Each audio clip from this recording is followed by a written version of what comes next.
This is the Samsung Galaxy Note 20 Ultra. It's bold, it's beautiful, it's sharp, it's a perfect marriage of glass and metal. It's got an S Pen, an incredible dynamic AMOLED Quad HD screen. It's got an insane 91.7% screen to body ratio. It's covered by the latest and greatest Gorilla Glass Victus. It's IP68 rated, so you can go swimming with it, literally. It's a professional camera, it's fast, it's a full-fledged wireless computer in your hands, and it's expensive. This expensive. But I think it's totally worth it, and let me tell you why.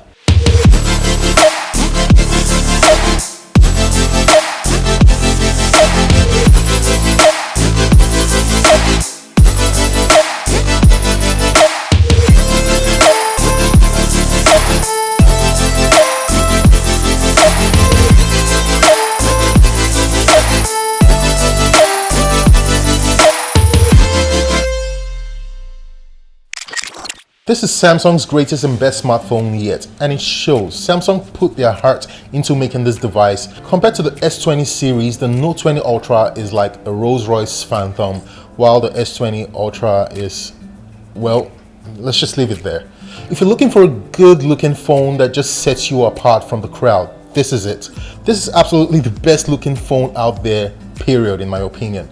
If you choose to buy this device, you're also getting some of the best specs out there in the Android space, and you're pretty much covered for the next 2 to 3 years. It's solid, there's no creaking, and it just feels very good in my hands. Except I'm freaking scared every time I pull it out of my pockets. It's so sleek and translates to an unnerving slipperiness in my hands. You definitely need a case here, which in itself is a bummer because then you don't get to see the beauty of this gorgeousness. As for me, this thing is going to be sitting at home until I get a cover case for myself. Just kidding anyway. Let's talk about the cameras here. So Samsung upped its game in the camera department in the Note 20 Ultra. No thanks to the problem-laden cameras in the S20 Ultra. We have just 3 cameras here and they're absolutely fantastic. There's a 108 megapixel f1.8 26mm main wide-angle camera with OIS. There's a 12 megapixel 120mm periscope telephoto lens with OIS, and this lens supports 5x optical zoom and 50x hybrid zoom. And we have a final 12 megapixel f2.2 120 degree ultra wide angle lens. There's also laser focus for super fast autofocusing, something that the S20 Ultra struggled with. In a word, the photos from the camera array were beautiful. I mean, it just shines every time I pulled out the device to take a photo. I don't know what else to say. The photos were very impressive. Here, have a look for yourself.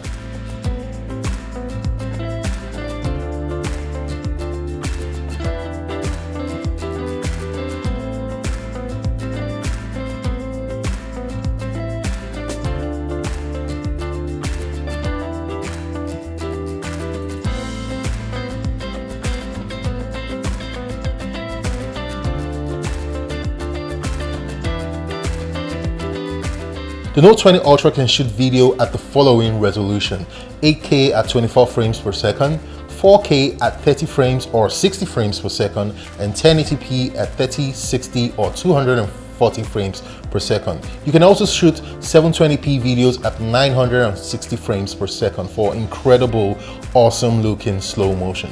Videos also come in HDR10 format, and you also get stereo sound recording. And what this does is it helps you manually determine where you want the sound in your video to come from. It works pretty well, but it's just one of those things that you'd probably use maybe just once.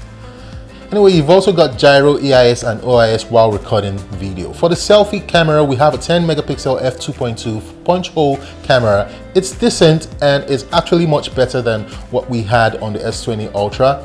Photos from this camera were detailed, portrait shots were very impressive. You can also shoot video at 4K 30, 4K 60 or 1080p 30. Let's talk about the battery and performance.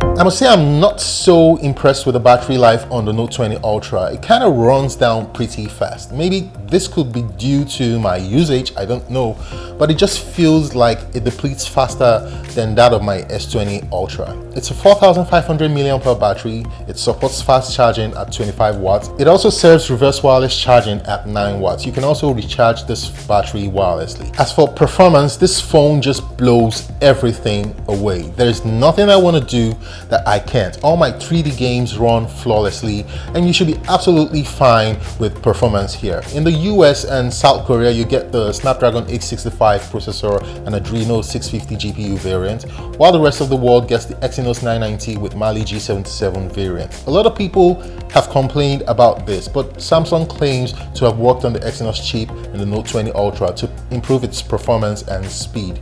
But I really like to see a comparison between both versions to determine if this is the case. You get an 8 plus 256 or 8 plus 512GB storage option, and this is for the 4G Note 20 Ultra, while the 5G option gets a 12 plus 128, a 12 plus 256 or a 12 plus 512GB option.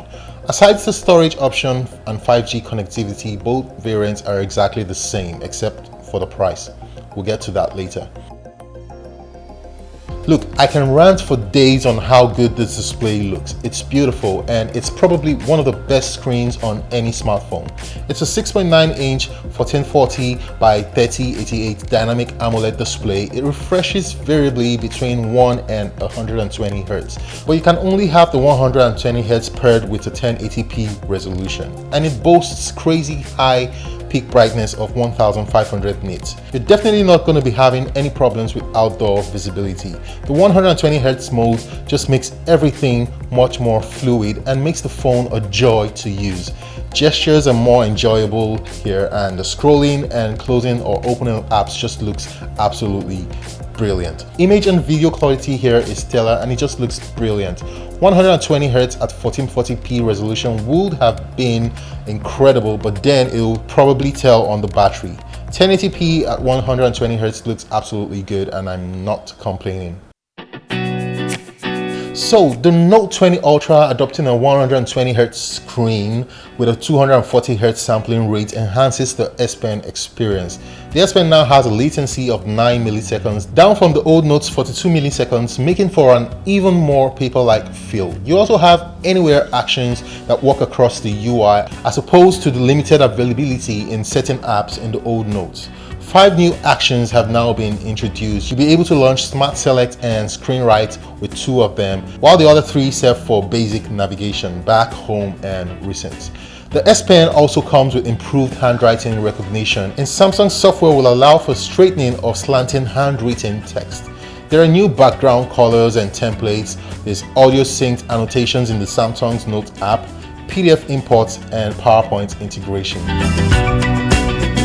For the software, the Note 20 Ultra and the Note 20 come with Android 10 and One UI 2.5 out of the box. It's a newer version of Samsung's overlay. It's smooth, and Samsung has done a lot of proper cleanup here. The Note 20 phones have been promised to get 3 major OS updates, so we should expect to see Android 13 on the Note 20 in 2022.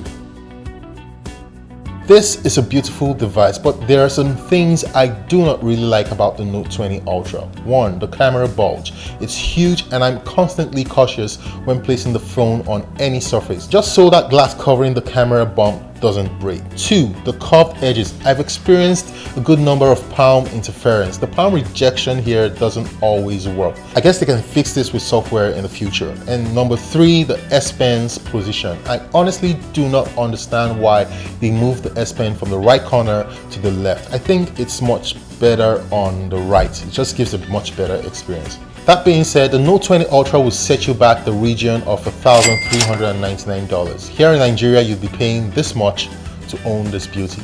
The price is steep and may be too much for most persons, but ultimately the Samsung Note series has a loyal fan base, and I think that group will be very happy with this year's update. So if you want the best from Samsung, this is it. Or maybe the Z Fold 2. Pre-orders run from the 14th through to the 25th of August, and you get a free Galaxy Board Live with your pre-order. info in the video description. If you thought this video was awesome, please hit the like button and also subscribe to my channel. Also turn on notifications to get alerts on every new video that I upload. Thanks for watching, and I'll see you soon.